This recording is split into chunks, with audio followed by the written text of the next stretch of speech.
সারাদিন আমি কি খাই এটা তোমাদের সাথে আমি ছোট মিনি ব্লগে অনেক শেয়ার করেছি, বাট আজকে একটা বড় ব্লগ তোমাদের সাথে শেয়ার করছি কারণ অনেক রিকোয়েস্ট আসছিল। তো বেসিক্যালি আমি ওয়েট কোনোদিনই মাপি না, আমি ফ্যাট লস বা ইঞ্চ লসটাই বেশি দেখি। তো সকালবেলা আমি বেসিক্যালি এখন যেটা নিচ্ছি সেটা হচ্ছে তোমার আমলা আর অ্যালোভেরা জুস, যেটা হচ্ছে কাপিভা কোম্পানি। তোমাদেরকে আমি লিঙ্ক আমার ডেসক্রিপশন বক্সে দিয়ে দেবো। এটা নর্মাল একদম প্লেন জলে, মানে রুম টেম্পারেচার যে জলটা, কোনো গরম জল নয়, কিচ্ছু নয়, জাস্ট নর্মাল যে রুম টেম্পারেচার আমরা জল খাই সেটাকেই এক গ্লাস করে আমি এটা খেয়ে নিই। এটা সিপ করে আমি খেতে পারি না, মানে এতটাই বাজে খেতে, মানে তেতো খেতে, বাট এটা কিন্তু শরীরের জন্য ভীষণ হেল্পফুল।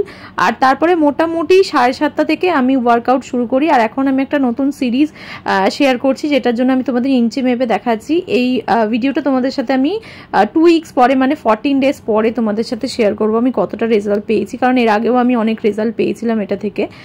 তো তারপরে হয়ে যাওয়ার পর, ওয়ার্কআউট করার পর আমি একটুখানি বরফটা মুখে ঘষে নিই। আর 8:30 নাগাদ আমি খাই হচ্ছে সোকড আলমন্ড, অনলি আলমন্ডটাই খাই আমি বেশিরভাগ সময়টা।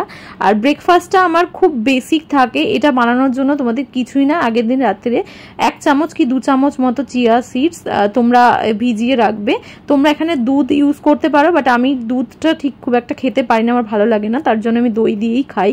আর এখানে আমি কোনো সুইটনার ইউজ করি না, তোমরা চাইলে এখানে মধুও দিতে পারো। তো আমি একটা কাঁচের গ্লাস যা নিয়েছি তার মধ্যে দিয়ে দিয়েছি 2 চামচ মতো চিয়া সিডস, আর তার মধ্যে একটুখানি জল দিয়েছি, যেটাতে একটুখানি ভিজবে ভালো করে আর জিনিসটা ভালো করে ফুলবে। আর মোটামুটি 1/2 কাপ মতো টক দই আমি এর মধ্যে দিয়েছি। আমি একটা আন্দাজ মতো করি, তো আমার একটা অভ্যেস হয়ে গেছে, বাট তোমরা চাইলে মাপগুলো এরকম করে মেপে করতে পারো। তো এটাকে ভালো করে মিক্স করে দিলাম। তোমরা এর মধ্যে ওই যে বললাম সুইটনার দিতে পারো, সুইটনার হিসেবে হানি দিও, আর কিছু দিও না, চিনি তো একদমই নয়। তো আমার কিছুই লাগে না, আমি যেহেতু আম দিয়ে খাই, আমটা তো অলরেডি মিষ্টি থাকে। তো এটাকে সারা রাত জাস্ট ওভারনাইট আমি এটাকে সোক করে নিয়েছি। আর সকালবেলা কিছু বানানোর তারা থাকে না, জাস্ট আম কাটো আর এর মধ্যে দিয়ে দাও। আমটাও আমি খুব লিমিটেড খাই, যেটা হচ্ছে 1 চোগলাই। আর যদি আম না থাকে আমি তাহলে কলা কখনো আর কখনো আপেল দিয়েও খাই। তো এটাকে আমি খুব স্লোলি খাই, যে কোনো খাবারই আমি খুব আস্তে আস্তে খাই, টাইম নিয়ে বসে বসে খাই।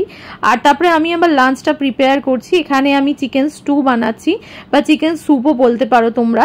তো এই রেসিপিটাও কিন্তু আমি তোমাদেরকে দিয়েছি শর্টসে, আর এখানে তো দেখে বুঝতেই পারছো আমি কিভাবে বানাচ্ছি।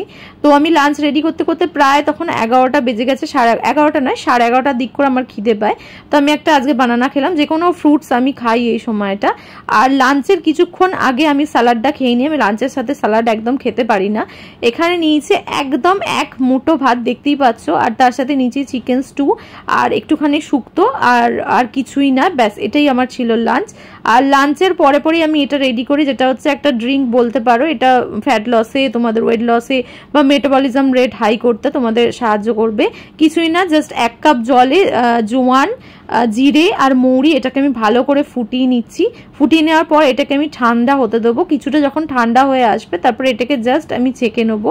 আর এটা মোটামুটি আমি খাই ওই একটা, যেহেতু লাঞ্চ করি মোটামুটি 1 ঘন্টা পর আমি এটা খাই, মানে 2টো নাগাদ।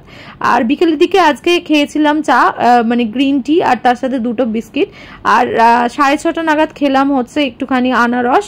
আমি এখানে কখনো কখনো মাখানাও খাই। আর ডিনারে আমি করি 8:30 থেকে 9টার মধ্যে, যেটা খেয়েছি আমি হচ্ছে ওয়েট লস অয়েল ফ্রি একটা চিকেন রেসিপি কাবাবের। তো এটার রেসিপিও তোমাদেরকে আমি শেয়ার করছি, তোমরা অবশ্যই ট্রাই করো। আর রাত্রে নাইট ড্রিঙ্ক হিসাবে আমি আজওয়ান ওয়াটারটাই খাই, জাস্ট জলে ভিজিয়ে, গরম জলে ভিজিয়ে তারপরে ওটাকে আমি সিপ করে খেয়ে নিই।